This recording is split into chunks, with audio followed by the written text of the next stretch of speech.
Welcome to the Growth Plus Exit podcast, where owners of privately held middle market companies talk about founding, scaling, and exiting their businesses successfully. Learn how to maximize and monetize your business on your own terms. Let's get started.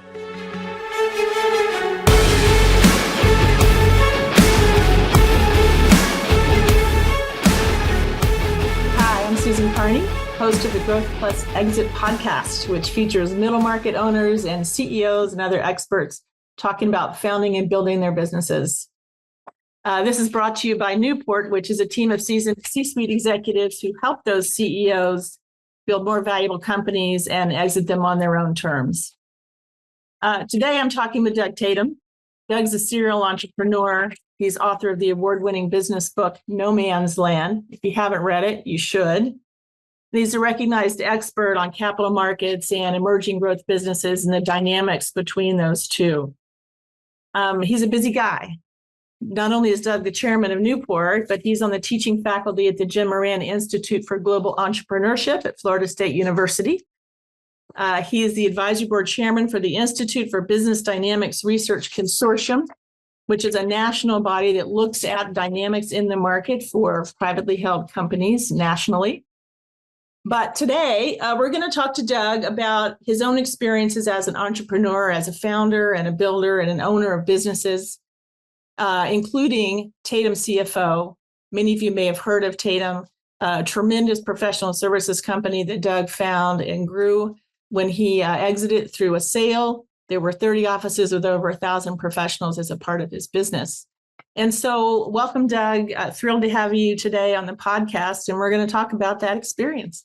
Thanks, Susan. Appreciate it. And go Noles. Go Noles. FSU, yeah.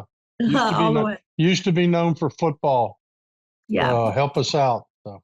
Now they're increasingly being known for entrepreneurship, right? There you go. That's my job. So thank you. Yeah.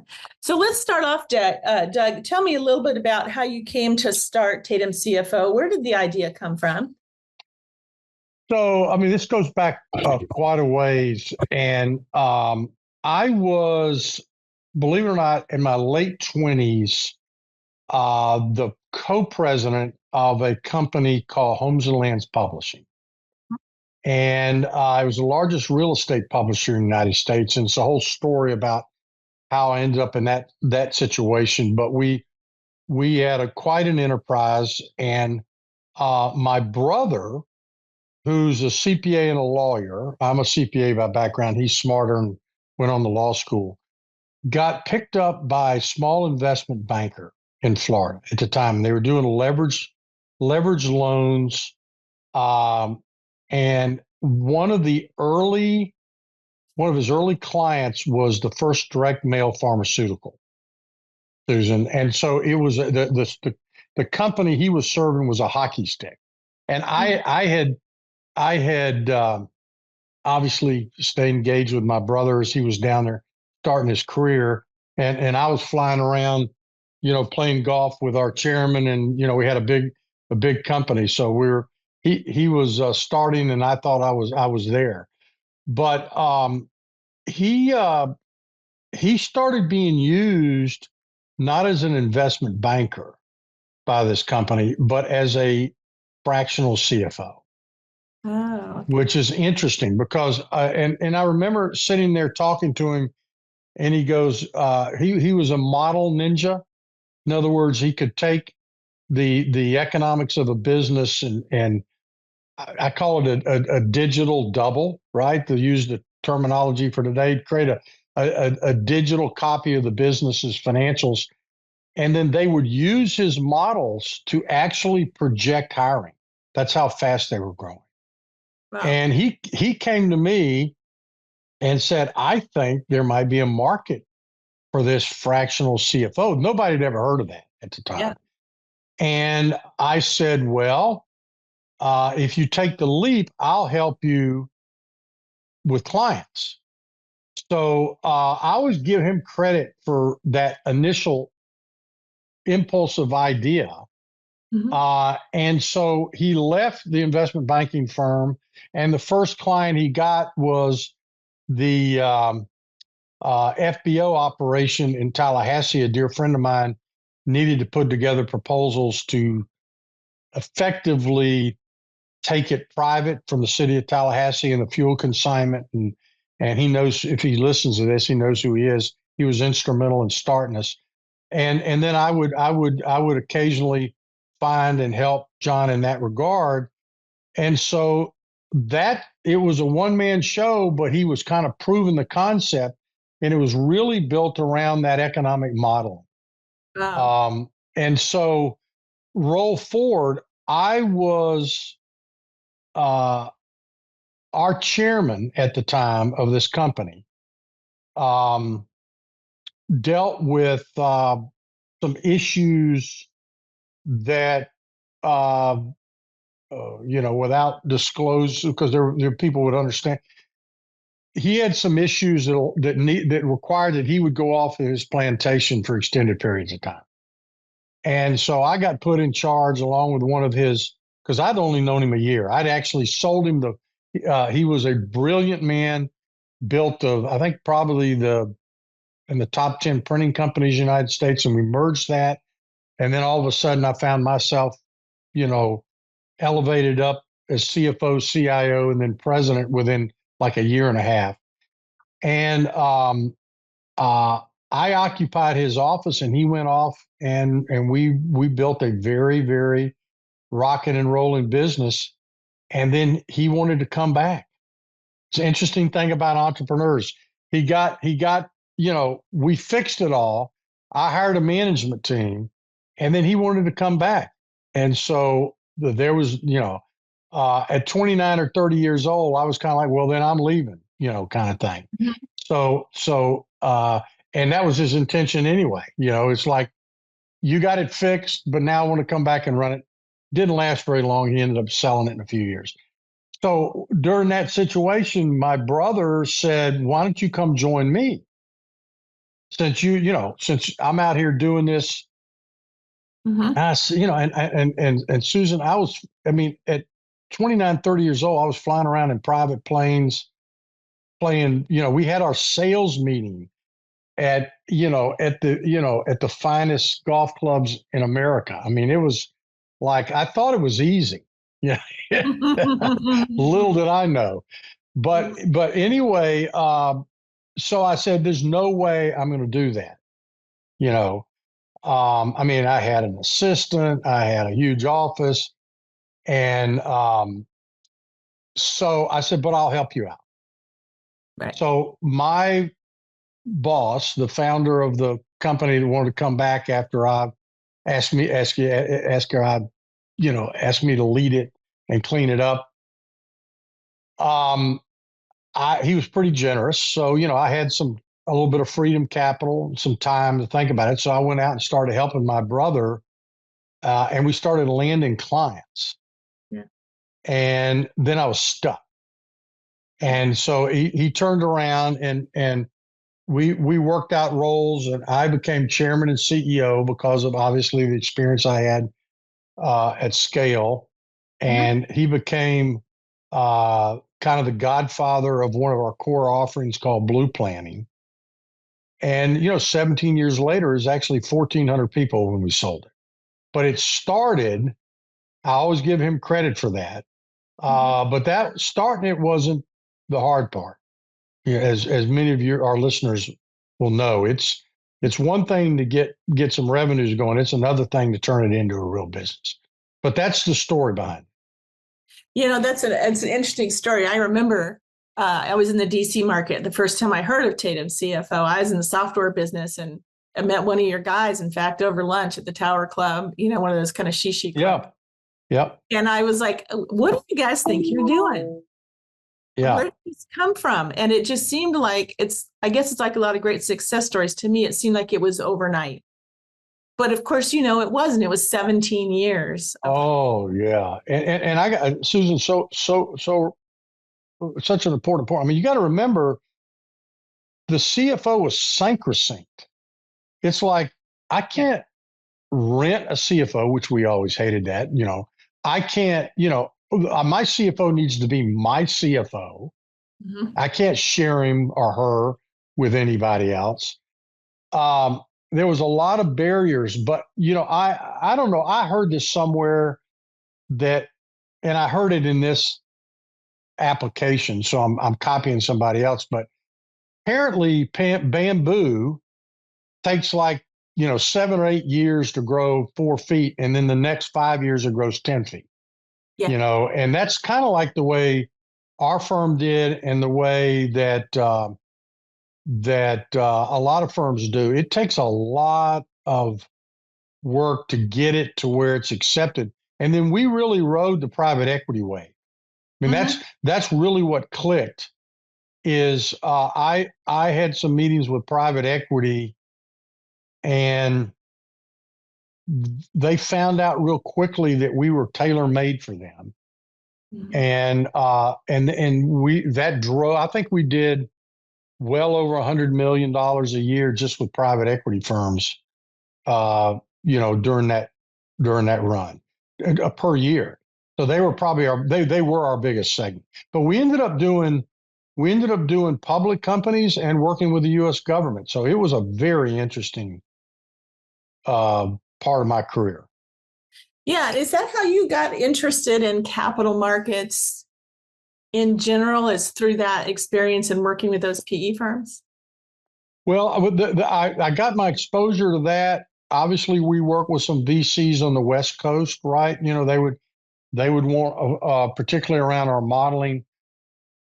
I tell you where I really got into it was when I decided to retire and bring a successor in, and I was chairman emeritus.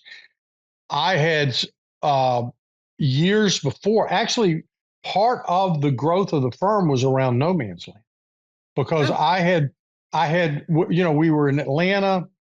I was commuting from Tallahassee, where my family, where I was raising my family, and I wrote on a paper napkin. I said, "My gosh, I'm seeing the same patterns in these companies over and over again. It's like they're stuck in no man's land." And then I came up with the 4 M's. I said the patterns they're grouping around transitions in the marketplace, in the management, in their economic model, scale, and how they approach the capital markets. When I retired from actively leading the firm, I was interviewed. So I wrote a little pamphlet, and that was our marketing literature at Tatum. No man's land was our marketing literature. I mean, it got more sophisticated over the years, but that was originally what it was. Right. And somewhere during that process, towards the end of my tenure, Inc. magazine, Bo Burlingham, a dear friend of mine, he wrote The Great Game of Business with Jack Stack, Small Giants. So, he was a managing or roaming editor for Inc. magazine. He did a story on no man's land. He interviewed me, and apparently it went viral. And so I got contacted from agents about getting a publisher. I said, "There's no way they're going to back somebody like." Well, as it turns out, Penguin did do a contract, do an advance. I wrote the book, but during writing that book, I started studying the capital markets around the data sets for the Money M, and that's when I really got into the nexus between the new normal in the capital markets. And so that started literally 10, 15 years ago. Fascinating. And of course, during that 10 or 15 years, there's been so much change and so many more PE firms and so many investors, and it's just been like a rolling stone for sure. So back to Tatum, you said 17 years it took for you to build that business. And of course, it seems like it's so easy, but it's not. You have to build a real business and a real company.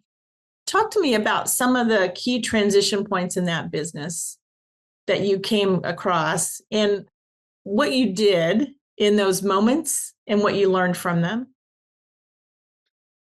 Well, there is, looking back, I think that there was a time, and I talk about in the book about step fixed cost, where I had to sit down with the partners. We set it up as a partnership. Okay. Mhm. So everybody was an owner. It wasn't any outside capital. Everybody was an owner. And convince the partners that we needed to lose money for a year, um, because we need to increase our infrastructure significantly. Mhm. The other thing that we did is we did some outside studies around what was driving our business and what we found strategically. Susan, I know you do a lot of this with your clients, is just thinking, what is the big picture, leverage points. And what we found was that private equity, we had kind of caught that wave, and what would guarantee our average partner incomes would go up would be if we went wide, because the private equity firms were located primarily in New York, Chicago, LA, et cetera, et al. But their portfolio companies were everywhere.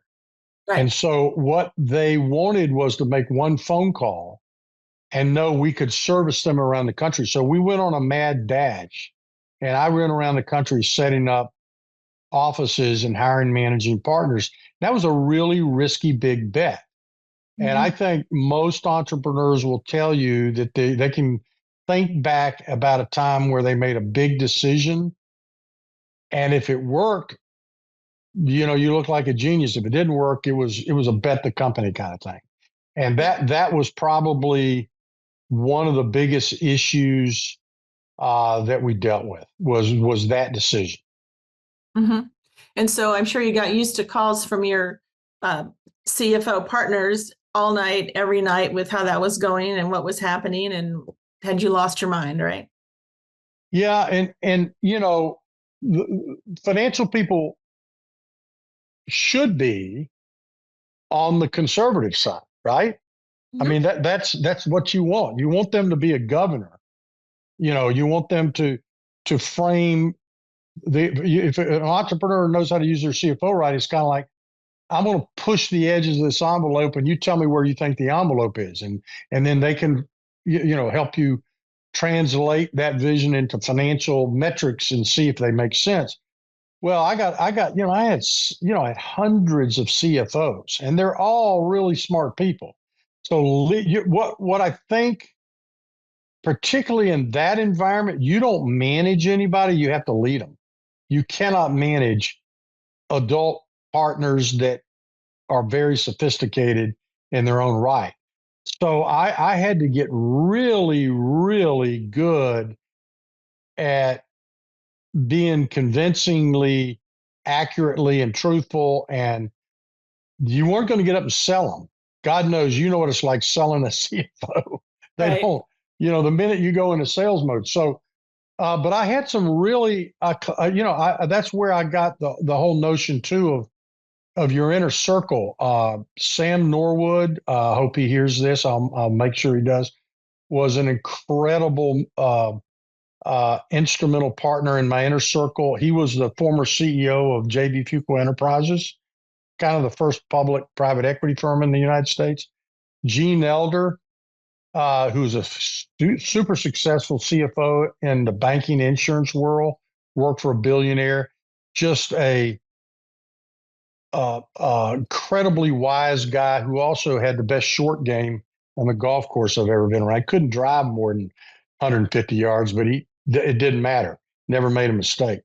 So, it is a team sport, and I was very lucky to have and if I pat myself on the back, I could recognize some really smart people, serious people, and that Mhm. helped a lot. Yeah. So when did you know that it was going to work? You bet the farm on that strategy. You're racing around the country, setting up offices and hiring people and whatever. Yep. It when we the fifth M, when we caught what I call momentum, we were growing on our own by ourselves. Had nothing to do with me. Yeah. In other words, the value prop had gotten executed out in the market, and we had enough processes in place where the dadgum thing just grew. I mean, I think we grew on average of almost 20% a year for 17 years, on average. Never had a down year. And we had to manage through a couple of recessions, but we never had a down year in revenues, which means we had to pivot around some things. But you know it when you sit back and go, oh my gosh, the machine is working. And you're not constantly sticking your finger in that and pulling that to keep it. It's like pushing it uphill versus riding it downhill. And that happened probably at about, I would say about 10 offices, Mm-hmm. and then from 10 to 30, it was rocking and rolling. Yeah. Now, not without challenges, not without having to get rid of some managing partners that weren't appropriate or partners that we had dealt with, but the business was working at that point. Yeah, you touched on something that, in my experience, is so difficult for founders, owners of businesses, which is getting it to a point where it can operate without them putting their finger in every dike or being the one that knows. And I'm curious, what is it about you personally as a leader that you think helped facilitate that transition in your business? I know there were things in the business, right? You had quality people and you'd set up some process, but what was it you did that helped that happen successfully at Tatum? You ask some very, very good questions. And I've been interviewed a lot. At 29 years old, I get put in charge of a national company that had difficulties, big difficulties. And it was, we had to finish and get implemented the world's first digital pre-press system. Company was leveraged to the hilt to buy the company. In other words, I was on the selling side negotiating with the owner that bought the company. Then I figured I'd be fired. And now next thing you know, I'm having to deliver on the money he borrowed. It was like, holy, you did not do that. Holy crap. And we got to pay, so I ended up at 29, 30 years old. I don't think I had anybody younger than 50 work for me. I went out and got senior executives. I was so in over my head. We were the largest franchise real estate publisher in the United States, 100 million magazines a year. I went and brought in an executive that was a major franchise executive in a different industry. We had some homegrown technology talent. I went out and got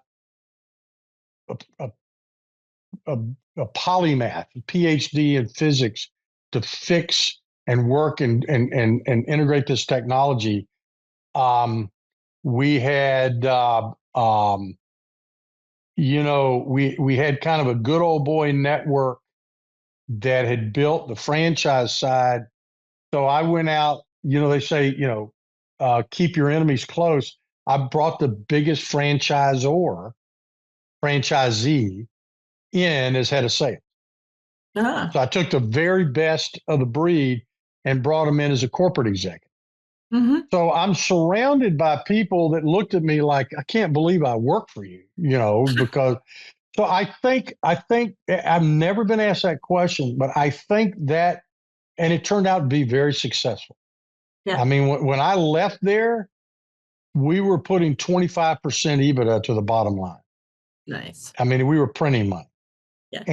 And so I think my natural inclination was, I learned what bringing really smart people in that have experience to speed up decision making, lower the risks at a very young age. So I just naturally fell into that. Yeah. Because obviously most of our partners, to join the Tatum firm, you had to be I went to a meeting in New York one time. We had 40 partners up there. We were interviewing the final interviews, which were stress interviews, believe it or not, of 5 candidates. and they blackballed two of them. And I made the comment, I'm chairman and CEO of the firm, and I'm in there with my New York partners. And I go, it's a damn good thing I got in this firm. And they all turned around and they said, yeah, you're right. Kind of like you wouldn't make it. If you had to come through the front door, you wouldn't make it. So I think that is actually, as I think about it, is probably the root reason was the situation I got thrown in was so messed up and so jeopardy. I had no choice but to find experts and bet the farm on them. Thank goodness it wasn't my money. It was my boss's money, but it all worked out. And I think that carried on. And I mean, I've got, you and I've seen this too, because you've got a lot of experience in technology companies. One of the issues I'm dealing right now with advising a company is that, we have an absolutely unequivocally brilliant technology founder, but he does not see, because he's so smart. He doesn't see where anybody else might be smarter than him in an area, and it's a problem. It's a real problem. Yeah, and not an unusual one. Yeah, especially in technology. Especially in technology. And so I'm listening to you, Doug, and I'm hearing that you learned some hard lessons in a very tough situation. But it seems to me like you also had to have a level of confidence in yourself at that young age. I hope nobody would ever think I'm arrogant now, but I was a little bit arrogant back then. It was like, the guy, the founder came up to me, said, I want you to run the company, but I want you to be a co-president. And I said, I will if I have your office. I got to have your office. So everybody, and he had this big office with paintings that were worth, hundreds of. So who says that? So it was. I had a little bit of that. I had been involved in working in some companies prior to that as a CFO, and had the successfully helped those companies, but they were much smaller. But I do think it was a little bit of just youthful arrogance, and that carried me. God knows, if I went back in time right now, I think I would have come across a lot different. But that's learning. Yeah, that's great. I love that story. So let's dig into some more personal things here for just a little bit, that maybe you'll shed light on how you got to be that confident / arrogant and be a learner. And so tell me where you were raised, Doug, and what it was like there. What did you want to be when you grew up when you were a kid? Wow, that's a really fascinating question. Dang, Susan. I mean, I've been interviewed by God knows how many publications, and that one's never come up. So, I was raised in Tallahassee family. I had a Leave It to Beaver family. Mm-hmm. My dad was an oral surgeon, the only oral surgeon in town. So everybody in the frickin' Tallahassee, Florida would come up and say, "Oh, your dad took my wisdom teeth," and yeah. And my mother was I never will forget, early on, she brought some books into me. It was Halliburton's book by Halliburton's about his travels around the world. She says, you never have to leave the house if you want to travel the world. And so I got, she gave me a love for reading, but we had a lot of independence. Mm-hmm. I was talking about that to my dear wife about our grandchildren, because we have a little farm where the grandkids can kind of run wild, unsupervised, and how much they enjoy that. But I mean, I was like 14, 15 years old, and I would tell my parents, hey, me and our buddies are going to go down to Cape San Blas for a week. And we'd be down at the beach at a national park with nobody around, no cell phone. Think about that.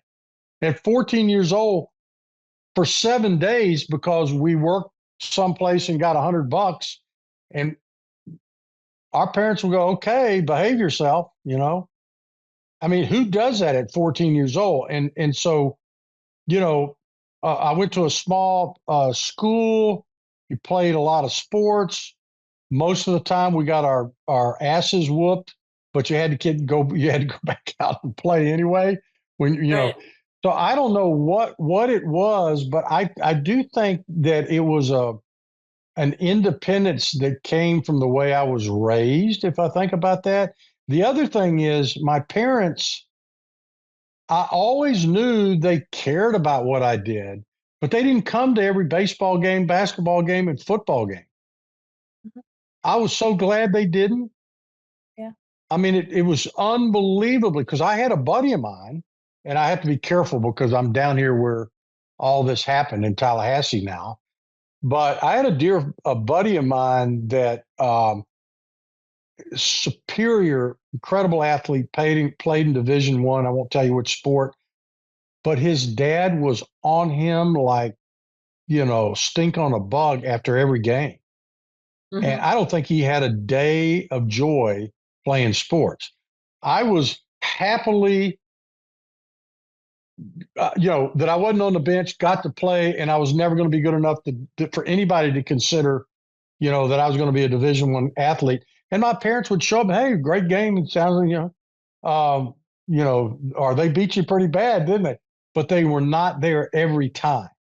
And I Right. think that gives you a sense of independence that, God knows, Linda, my poor wife, you know, bless her heart. I mean, she never did anything wrong. I was a little bit, I would get called into the high school office a lot for whatever went wrong. But, my four children, my daughter's the oldest. She's perfect, and the boys end up being legendary batshit crazy. So they also are independent and showing the same things. But I think that had a lot to do with it. Come to think of it. Yeah. And so were you a young entrepreneur as well? Did you have a lemonade stand? Did you have any idea going into college, for example, that business was your future? Or like me, were you liberal arts and, just kind of had no idea and thought it would sort itself out in the end? You got a real education. I got one in accounting, which is like a trade degree. Um, I I remember I remember two things about college. One was no, I mean I had no idea what I was going to do. Mhm. Went in, took an accounting class, and everybody is just bitching and complaining about how complicated it was. And I'm going, it's one equation. Right. You know what I mean? It's like for whatever reason, my brain just wired around it. And I'm going, this is like simple. And Right. so I said, you know, well, you can get a job as an accountant. And then one summer we looked for jobs, and I ended up carrying rebar on a bridge in the middle of a swamp down in Florida with some of the toughest men I have ever been around in my life. And that convinced me I don't know what I'm going to do, but I am going to get a job. I'm going to get out of college because you know I can't keep up with these laborers down here. So I was me and a couple of guys. We were college boys, and they gave us hell, but I learned a lot. You know that drove me a little bit, and so I was competitive. And we ended up, as it turns out, Florida State was one of the top three accounting schools in the country at the time. So I ended up going through my master's program, and I was the first in the inaugural class for the 5-year program that you had to be a CPA. I think they're rolling that back now because they can't get enough accountants. But so I think that I had no preconceived ideas, but I will tell you that I got hired by one of the big 8 accounting firms. Susan, they would have fired me if I hadn't quit. I'm not telling. I went into auditing, and Yeah. I was like going to an audit for me, and auditing was like walking to the electric chair. And I got in so much trouble my first big audit because they had sent me to go make copies. I think they decided the only thing I was good at was here's some papers. We got to have them copied. Go fricking get them copied. I come back and I put down like 12 hours, and they go, what happened? And I said, well, I saw the president of the company and I went in and started asking him how they make money. And I was in there for hours and they just pulled their hair out. I mean, they were Yeah. this close to firing me. And I go, I quit. So Yeah. I was not going to be made up, certainly in auditors. An Right. auditor. So it's miserable. Yeah. That's a great story. It tells me a little bit about you because I've seen you in a crowd talking to people and learning from them. And you started that at a young age, it looks like. So, Yep.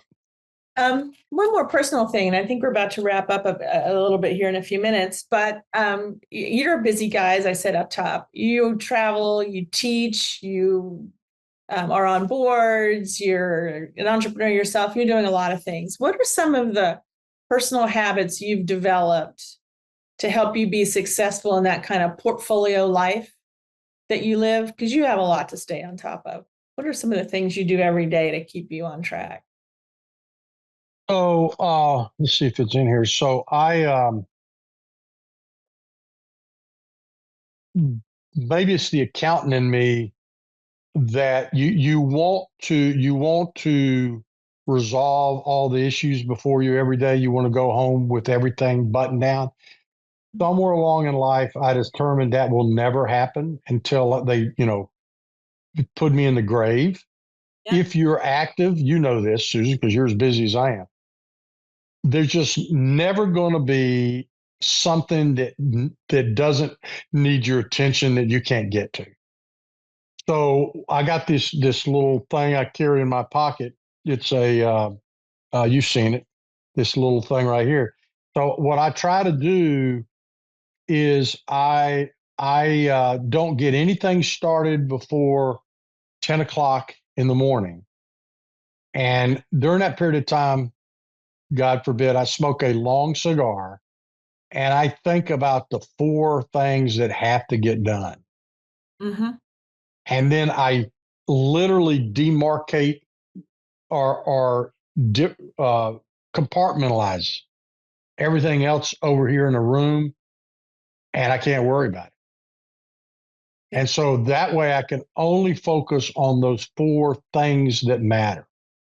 Mm-hmm. And then on Wednesdays, typically Wednesdays, as you know, I have an assistant. I had one for 25 years at Tatum, beyond Tatum, and now she she finally said, "No, Moss, I'm going to retire." So she helped select Melissa, who's incredible. So I try to have one day a week of what I call thinking time, Mm-hmm. and I just keep it completely open. Now, what happens is that's when I slot my emergency calls that you and I get in.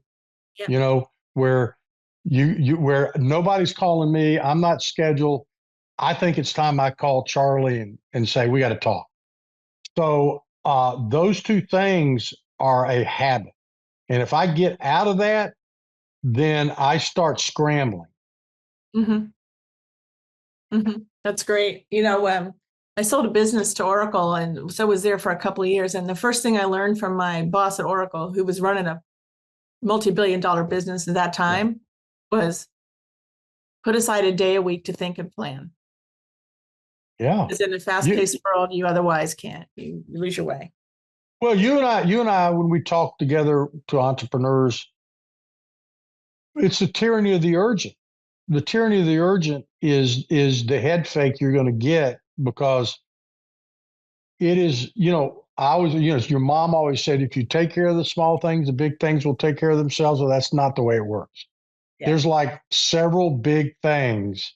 And if you don't get them right, you don't get a shot at anything else.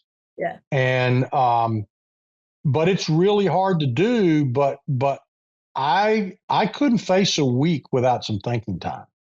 And I wish I had known that. I wish I'd known that they used to let's go all the way back to when I was 29 years old. I walked into a meeting one time and did what I always did. So I got these senior executives, right? These people I hired were, convinced my boss we needed them. And they did, it's kind of like, you guys make this thing work and I'll go take most of the credit. And then, we'll go from there. But I remember them. I said, "Oh, guys, I'm sorry I'm late again, guys." And they go, "It's all right. We're used to Tatum time." I will never forget that. And I am precisely on time for decades because I was being rude to them. But the reason was I wouldn't focus on the most important things. I was trying to keep up with everything. And that bled over into a schedule, and I wasn't going to be. I mean, they had a name for it, Tatum time. That's not cool. Yeah, that's right. That's right. I love that. Well, Doug, it's been a pleasure. I really appreciate. I feel like I know you much better now, even though I've known you for years. Thanks for being here with me. Where can people go to learn more about you? And is your book No Man's Land still in print? And where can people find it? All right, so I just took it out of print to update it.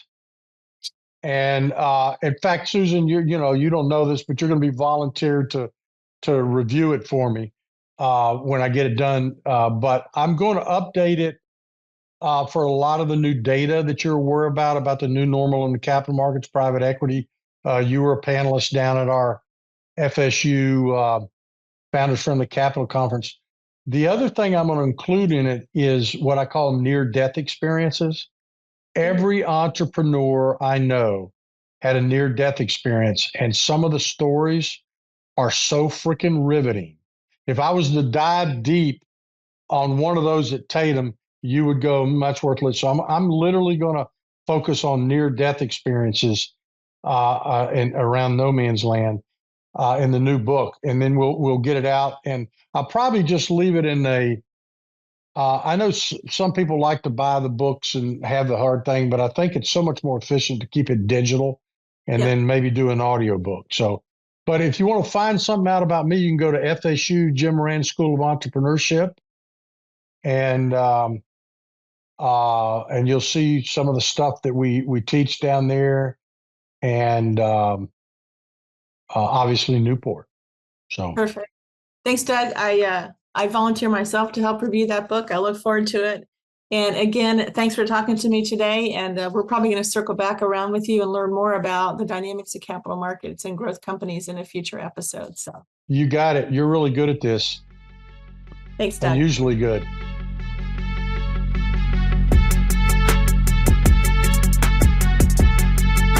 Thank you for listening to the Growth Plus Exit podcast, sponsored by Newport, a unique national business advisory firm. If you enjoyed this show, be sure to share, like, and subscribe for future episodes.